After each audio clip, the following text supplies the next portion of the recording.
Okay, in this session we are going to learn about data modeling, and this is part of the UML series. We have done the use case, we have done the activity diagram, a part of the activity diagram, that is a process diagram, and we'll talk about some of the notifications in the activity diagram. Then now this is basically we are talking about a class diagram. Class diagram is one of the one type of your data modeling. Okay. Now here is the basically data modeling. What it talks about is it is a it talks about the data modeling is basically a system concentrating on a logical entities and the logical dependencies between these entities. Now I'm going to talk about what is the entity here. Okay, this is okay. The entity is basically let me just go to the little bit of a concept.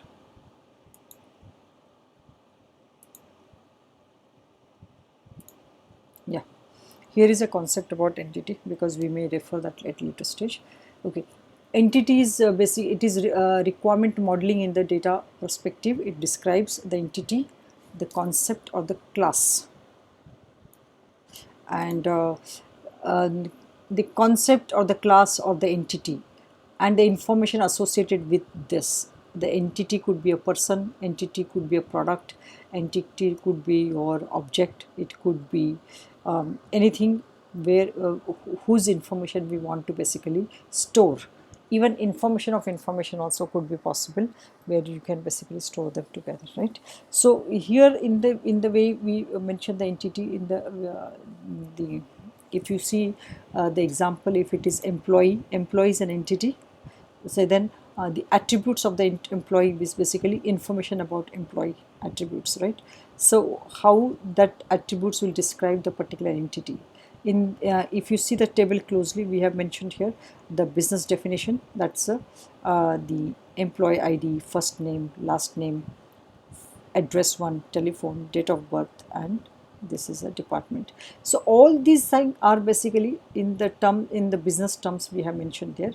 But database attribute, if you are looking at attributes, are employee ID, first name, L name is last name. So in the database they may be described in a little different way. So the business definitions or attribute could be different, and database attribute or the definitions could be different. So in the database they may write in a different way. Like for example, EMP ID will represent the employee ID.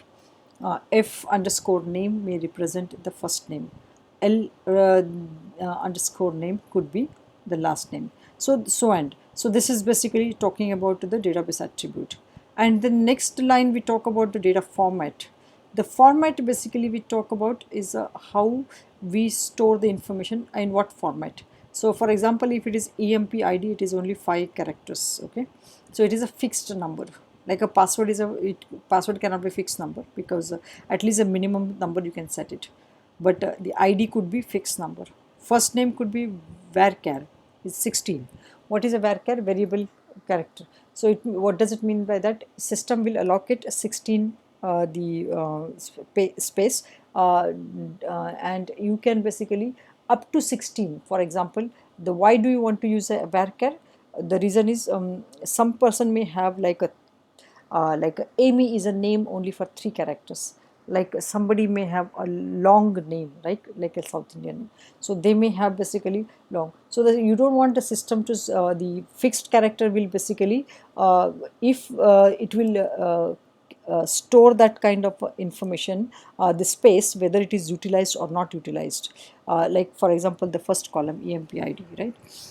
Then the variable, what happens if the user has used only 3 characters or 4 characters, the remaining will be released, so that you can have more space and the maximum utilization of the database, right, and the space. That is how you can basically, the varchar are more important. And then same thing, if you see the last name varchar and all, when it comes to the telephone, it is integer, and the format it is mentioned 3-3-4, that's the US format. Okay, and date of birth is DD MM YY. So if you see YY is only 2, somewhere it could be YY YY. Okay, 2 4 times. In the department of that says foreign key, it means that it is a primary key of other entity or other table. Entity is nothing but a table which holds the information of that particular object or the entity or class, or it could be anything, right? So that's what we may say. For example, department could be entity, product could be entity, the product classification could be entity. Okay, because in the classification there could be different types of products. If you have a grocery store, the product classification could be the baby food, right? And it could be breakfast food, or it could be, and so on. So that may, it could even further, if you see the in the breakfast also, the next level you can have a cereal. Within that you may have a thousands of options. That way it is, you can basically, you can call that as a, again the types or the class of the product also can be basically table. So you can basically create a different entities having a different kind of information. Okay, so always the entity or the table or in the object, whatever, so we want to hold the information about that. So that's all is about your the creating the table. And the, when you say the data modeling, is basically how these are connected with each other. There will be multiple entities are there, and how they are connected, what's the relationship between them. So that is how you get the complete picture of the whole database, right? So that is what we do, is a data modeling. Okay, so here if you see, then the some of the concept in entity is that you will have a unique ID. So every unique every information associated with that particular entity, or the that will be associated with that unique ID. For example, if the employee ID is 001, so if you want to basically retrieve a data for a particular the ID, it must retrieve only single record, right? Unless there is a duplication is there, and then it is says the data is not a good quality. There should not be any duplicate data. Okay, so this is what we talk about it. Second, I would like to basically talk about it. Basically, the information is stored as a record. If you see in one line, each record, that each row creates one record. Okay, so the column head will be attributes. The entire row will be one record, and that is, you can have multiple records, right? And that is how a table is basically generated. That is your entity. That is how the information will be held. Okay. The column will have attributes that will hold the information about employee data, and again the column, whatever the attribute is there, that attribute details will be there under that column. For example, if it is date of birth, only date of birth will be stored under that column. Okay, and so this is how information is stored. It's in your mind it may be like, okay, it sounds very complex, but that's not a complex at all. Entity, again I want to basically simplify, is nothing but an object.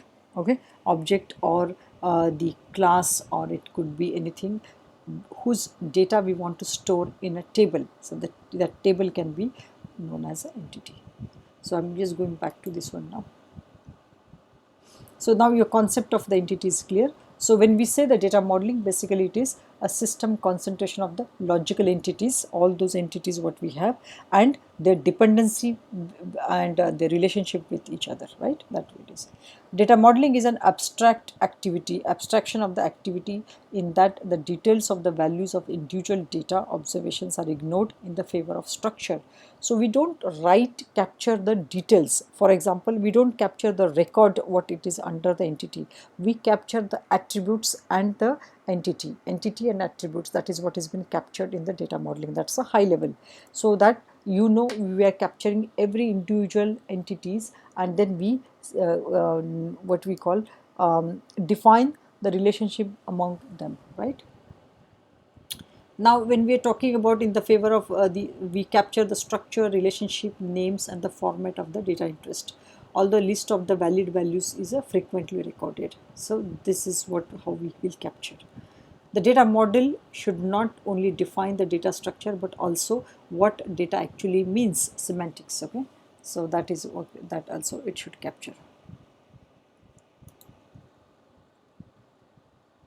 Now few concepts behind this one.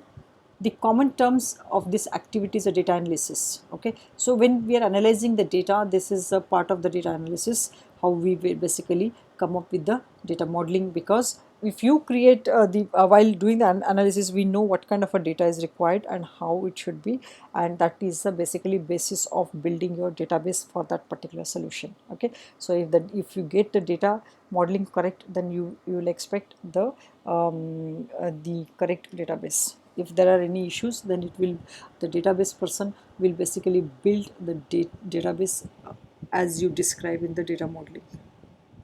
So that's why all the requirements are very, very important. Especially everything is important, what you are writing, not only the requirement. A lot of time we just say data modeling and just passing terms, or maybe just one of the technique. No, it is not. It is one of the primary this section of the requirement management, and that is how you will basically capture the data related requirement. Okay, data related, some of the requirements we have captured in the requirement in the form of input and output, but here we are capturing how the data will be basically part of the entity. So again, remember, conceptual modeling is very high level, and this is a logical modeling where you are capturing the structure and details. Physical modeling means you actually create the table and assign those attributes to the column, and then fill out all the records within that. So that's a physical modeling. The logical modeling is an intermediate level. That's where you will basically capture the high level the details of the entity and connect them together. So that's the three level: conceptual, the logical, and physical level. Okay. Okay, now here it is. This is because the activity strives to bring the data structure of the interest together in the cohesive, inseparable whole. Now, if you see all of them in one go, by eliminating unnecessary data redundancies and related data structures by relationships. Okay, so we will remove all the unnecessary details and we'll focus on getting the data modeling correct, or focus getting the database structure correct in the beginning. Okay. The process of developing the data model involves analyzing the kind of a data that will fit into the information system or the solution, and the relationship between the different data elements and the entity within the system. Okay. Then the modeler must come up with the representation of the data model that guide the software development process. Now, it may sound a little technical, but in case if you are not a technical BA, you may take a help of the data modeler in the large project, or in the IT companies, or in a complex situation. You may find there is a separate person who is assigned the role as a data modeler. Then you have is that in early phases of a software development project, emphasis will be on the design of conceptual data model. Okay, so conceptual means only the entity name is written. In that we don't capture the attributes. So that's a conceptual level. In the logical, we capture the attributes also, and we also define the relationship. Okay. This can be detailed into a logical data modeling, sometimes called functional data model as well. Okay. In the later stage, this model may be translated into the physical data model. That's what I was mentioning. Then that will be creating the tables and adding all the details. Okay, in the real scenario.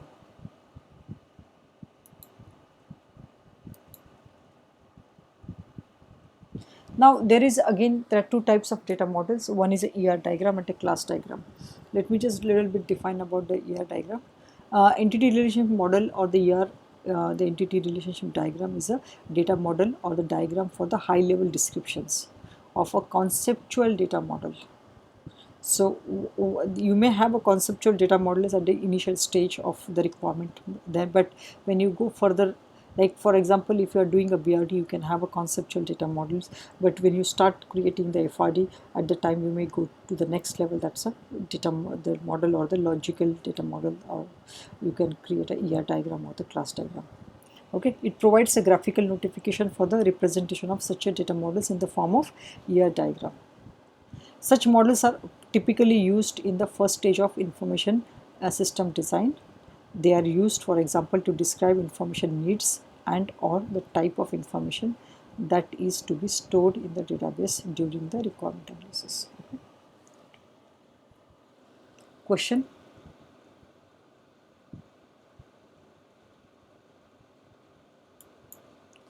Okay, this is, if there is no question, this is the entity we talked about. Now, the entity and the class is the same, but there is a slight difference because class is a part of the UML and entity is again the separate. Again, in that, one is object oriented, one is not. And in the ER diagram, there are some the differences are there. If you see entity relationship diagram and class diagram, it is used in the relationship database, it is in the object oriented database. Concept is called as entity, it is called as a class.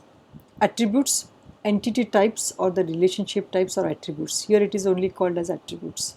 Operations, it is not applicable, we don't define the operations, but here operation performed on the instance of the classes. Okay. Modeling element, it will be cardinality, it is multiplicity.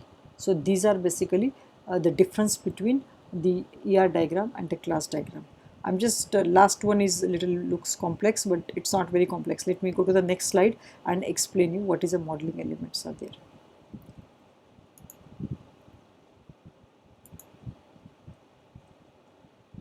Okay, this is how the relationship notations are there. In the relationship, it is entity relationship diagram. If you see entity, it is 0 to many. Okay, so this is how the notations are there. It is a 0 means it is a circle here, and a crow is many. Okay, the crow feet it is basically showing, and entity is basically you can have a kind of a rectangle shape, and the name of the entity can be mentioned there. So if it is 0 to many, it will be shown like this.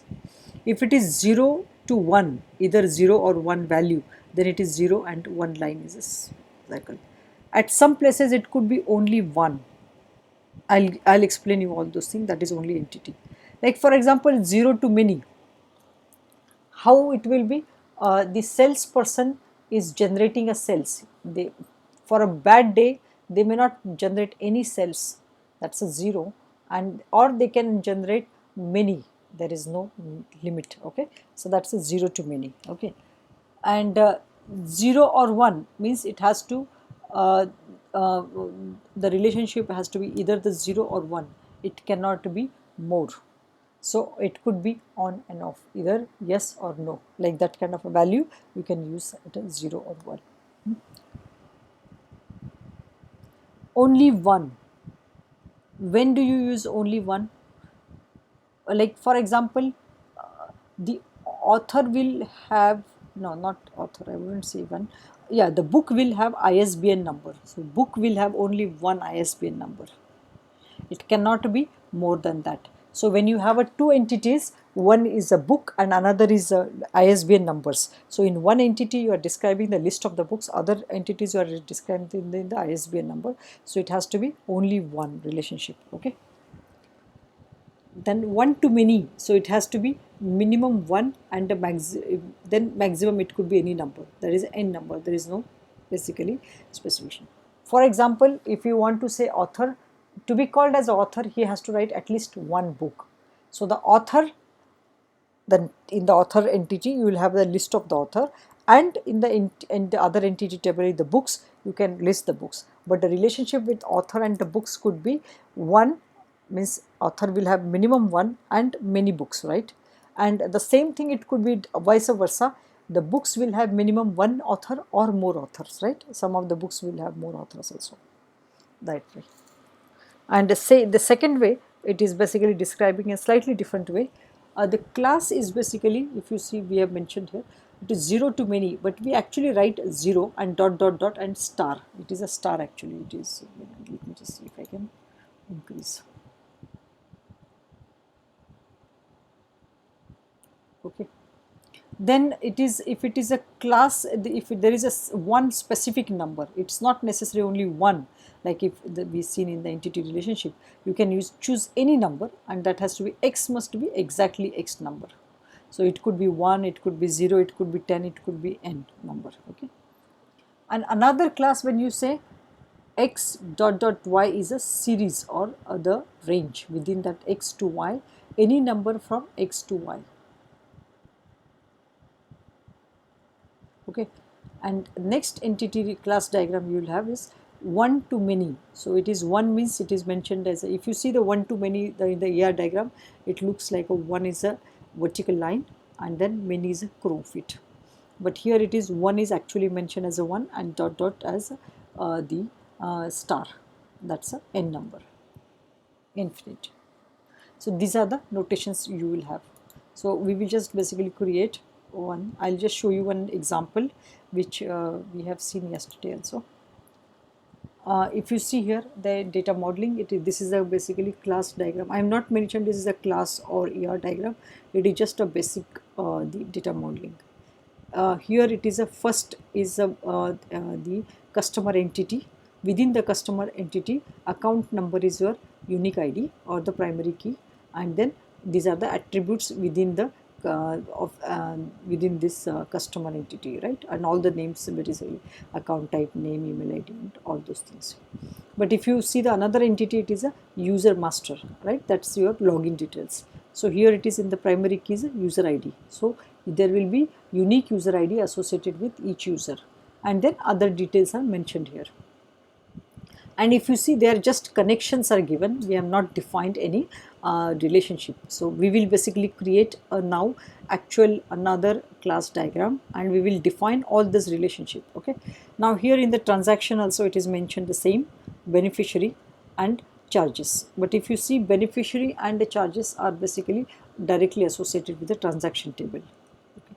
So let me basically use the click chart and create the class diagram.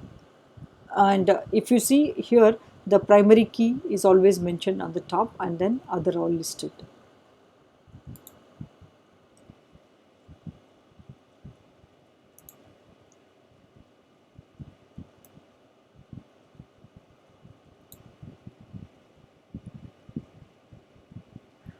I'm going to basically object with attributes. I will use this as a functionality.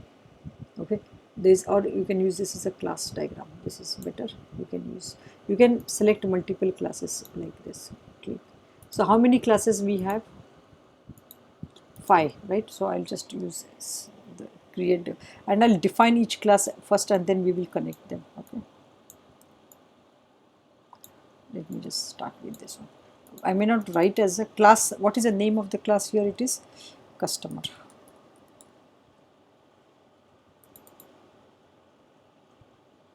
You can also write down the attribute. What are the attributes are there here?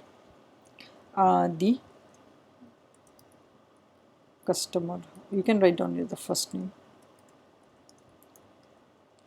You enter, then it will just keep extending.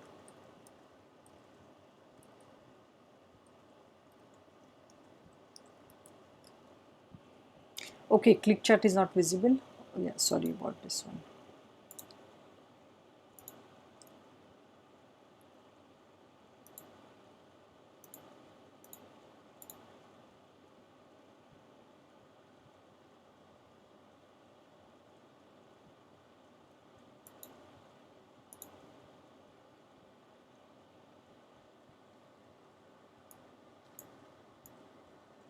I have used this as a class. If you see here, it is class is mentioned. When you take the cursor there, it will mention the class. If in case if you are creating the entity, you can use this one also. Object with attributes is fine. And this is just a simple when you are doing the conceptual diagram. Okay, so this is, you can use this logical both template. Okay, so this is various ways you can use them. So L diagram, then you can have address 1.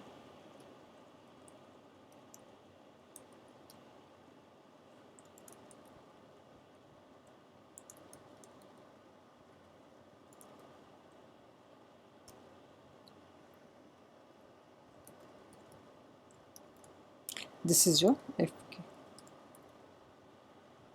In this, if it is, you can also, if you want,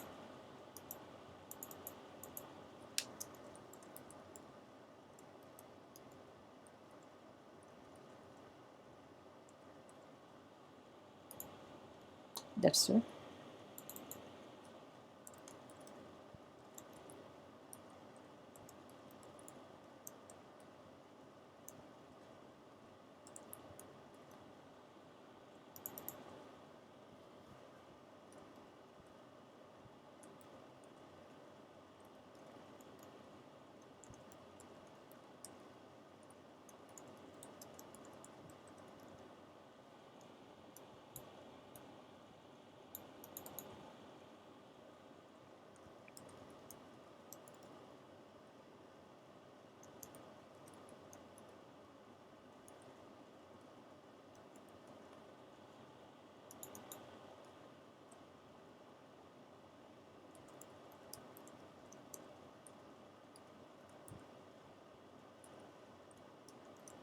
You may have multiple accounts, so I'm just writing from where you transfer. Multiple account number, where your ID, beneficiary ID, and amount, date, and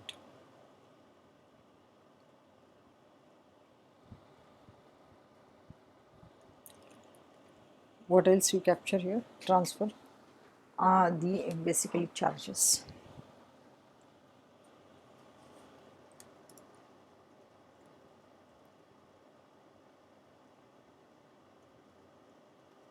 And whatever.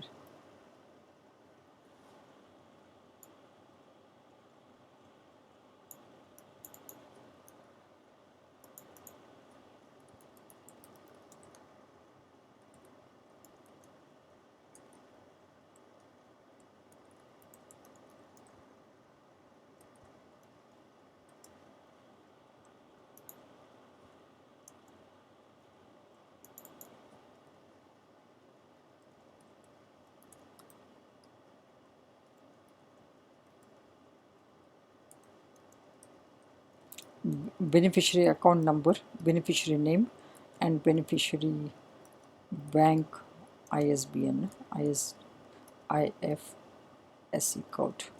So here what happened, IFSC code is common in India to identify the bank basically, this one. Okay. Then you can have the, here it is, the charge.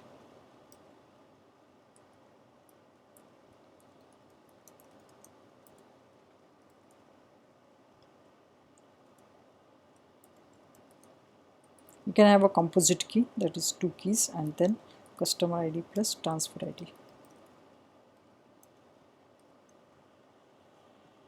Okay.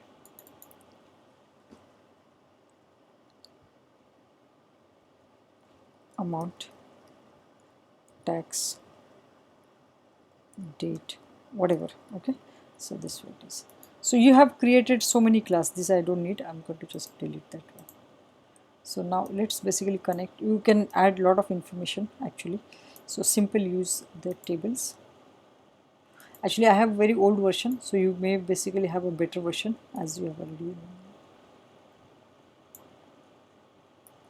already. Don't worry about it. I'll just make them nice.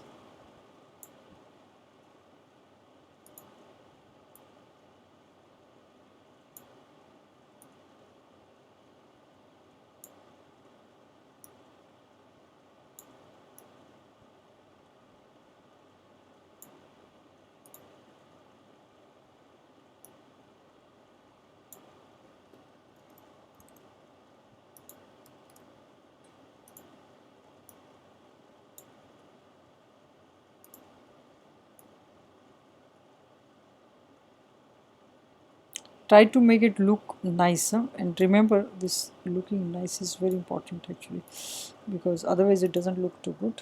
So a very simple way, it is the simple way, and then if you want to basically define the role, then you can basically, this is a basic one, then you can basically remove the arrow. Solid, then you say none. So if you see there, all the arrows are gone now. Then you can create yourself simple. So every customer will have a unique user master ID, right? So you can write just one simple line here. I'll just remove the, hold on.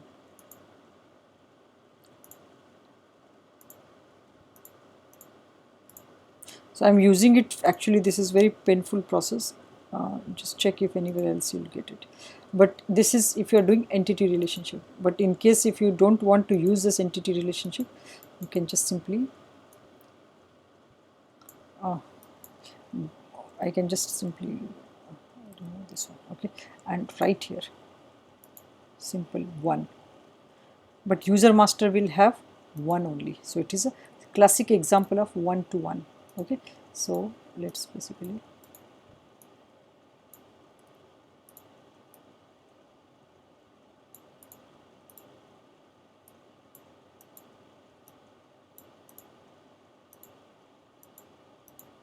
actually the old version, it does not have the key functionality, so it is.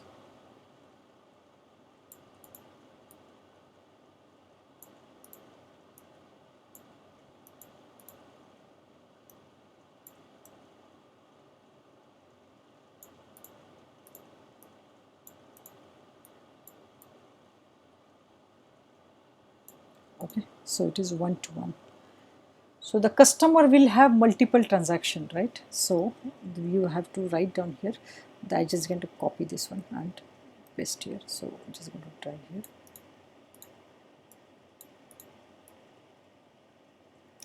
Every will have a single opposite side you have to display. So every transfer ID will have only one customer ID, but a customer can have multiple what do you call transfers, right? So it's zero, it can be zero or it can be more. So let's basically use the same thing. I'm going to basically 0 or n is here star, 0 to many.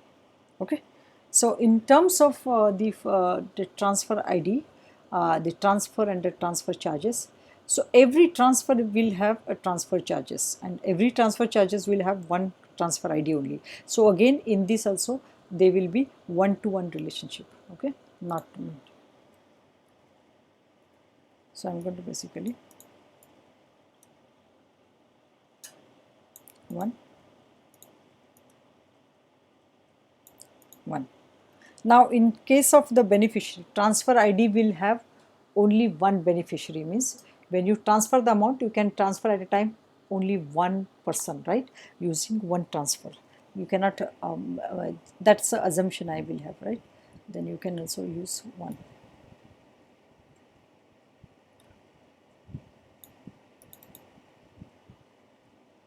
Okay, how about a transfer? Every transfer beneficiary will have one or multiple. It could be one or more, or it could be even if you add a beneficiary, you may not even immediately transfer. So it could be 0 transfers or it could be many. So there is no end to it, right? So you can use the same as a 0 to 1 concept here and bring it here. So the transfers with one beneficiary, it can be multiple transfers, 0 or many. So this is how you can basically keep defining. And you can write down here the class diagram for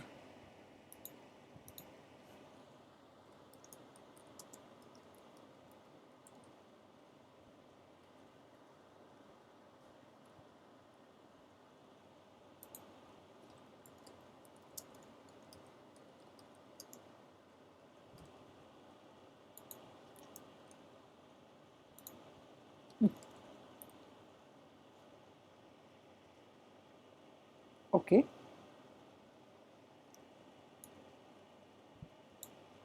Done.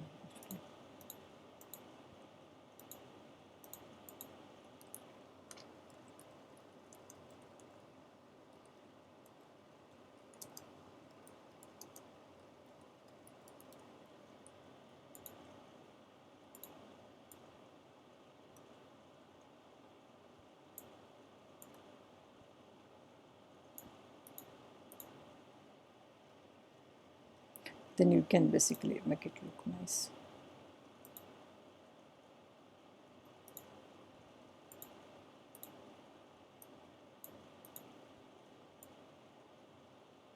Okay, so you can basically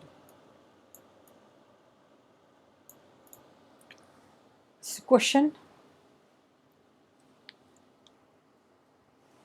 You can export these diagrams using the file and export. Say file export as a PDF or export as an image. For example, if you say image, this will look like this. Resolution, so if you want to high resolution, you can increase the resolution here up to 3000 DPI. It's very, again remember, it will consume a lot of space. So I think 200 300 should be good enough. But if you are using it for the book or some publication, then you can use minimum. I think they expect minimum 300, but minimum 900 should look good. Okay, so this is how you can increase and say yes, then it will give you the option. So it will just get saved. Okay, okay, sorry, this is just taking a little while. So it will ask you where to save. Okay, so it then again it will also provide you multiple options for, like for example, portable and all those things. All these options are there, so you can use one of them. All right, so this is basically what it will show you about the question.